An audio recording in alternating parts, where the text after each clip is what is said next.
Dans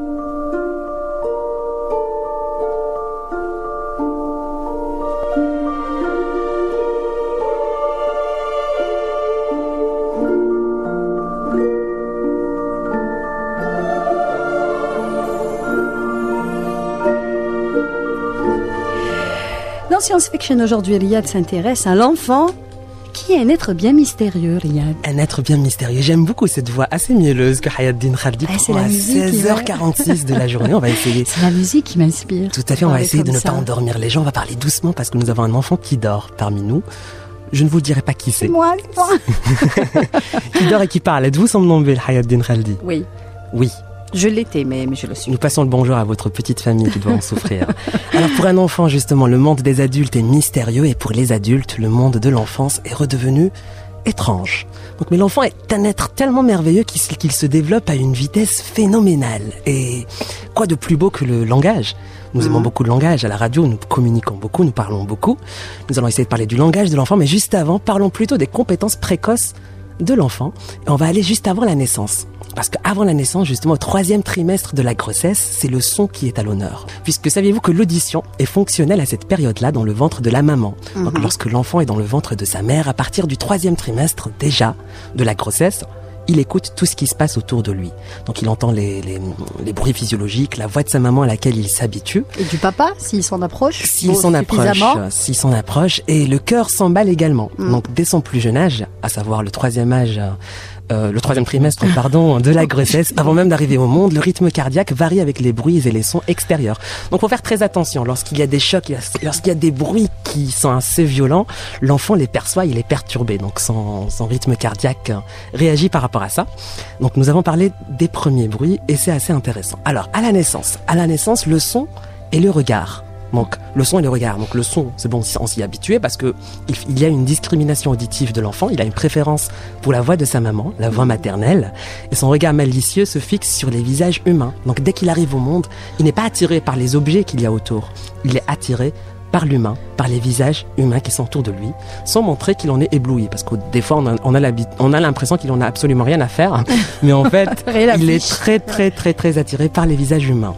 Donc ça, c'est à la naissance. À 3 jours, le bébé distingue le visage de sa mère de celui d'une étrangère. Nul ne peut le tromper. À partir de 3 jours. Donc, mon fils, wallah, c'est la réalité, je le dis, je suis fière de le dire, alhamdoulilah, mon fils m'a regardé.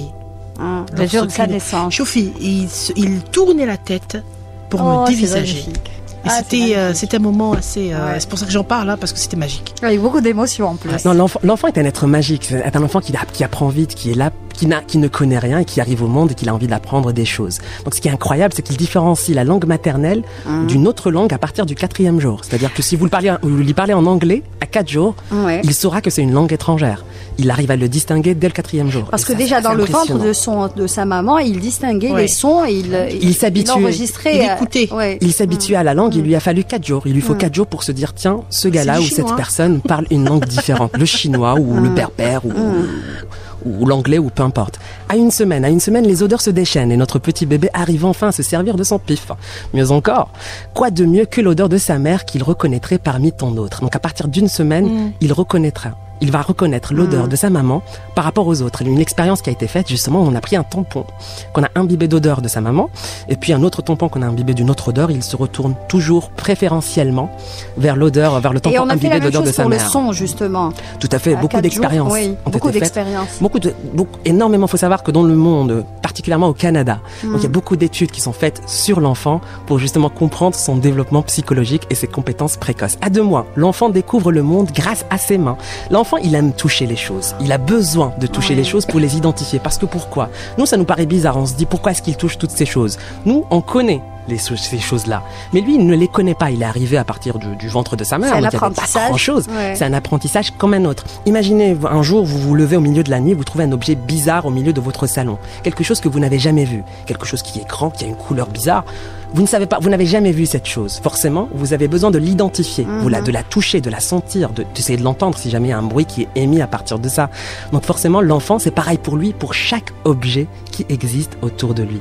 Donc quel que soit l'objet, il ressent ce besoin de le toucher pour le comprendre, pour l'identifier, pour se dire que cette souris, elle existe, cette table, elle existe, cette prise électrique, malheureusement, elle existe. Il faut faire attention. Le contact est important. Le contact est très important. Il a ce besoin d'explorer les choses manuellement.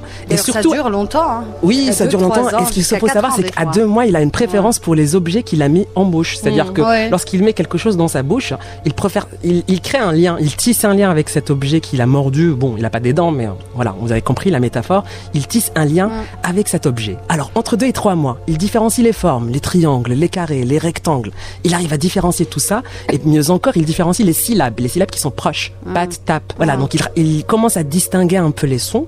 Il faut savoir, comme on l'avait dit tout à l'heure, c'est que sa première compétence, c'est l'audition, parce qu'il l'a développé déjà à partir du moment où il était dans le ventre de sa mère, dans le 3e trimestre de la grossesse, on en avait parlé tout à l'heure, et dès le 4e mois, il analyse finement les visages. Ça devient un Colombo, il regarde comme ça, il observe autour de lui. Entre 4 et 5 mois, il y a ce qu'on appelle la permanence de l'objet. Alors, c'est quoi la permanence de l'objet ?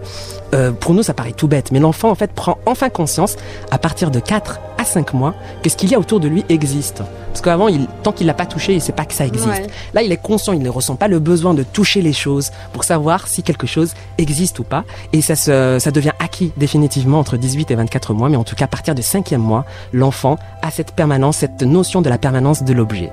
Alors, entre 6 et 7 mois, nous regardons l'heure, il est 16h52, c'est pas encore fini, Hayat. L'enfant fixe 2 à 3 fois plus longtemps un regard dirigé dans sa direction. À partir de 6 ou 7 mois, l'Irzarfa, donc il est très attiré par les regards qui sont dirigés vers lui. Or, avant, il s'en fiche un peu. Entre 9 et 12 mois, il commence à comprendre les mots. Ça va, on arrive dans le monde de la compréhension. D'ailleurs, à partir de 1 an, entre 12 et 18 mois, il comprend 50 mots et en prononce 70. Ce qui est étonnant, c'est qu'il prononce plus de mots qu'il ne comprend. Oui. Mais ça fait partie de l'apprentissage. Sans les comprendre. Oui. Il les dit parce qu'il les a entendus quelque part, et à 24 mois, justement, il comprend 150 mots, il prononce 250 mots, et il fait ses premières phrases, et pour ma part, c'est la dernière. Voilà. Waouh, j'adore. En tout cas, ce que je peux dire, c'est que suivre le développement d'un enfant, c'est un émerveillement au quotidien.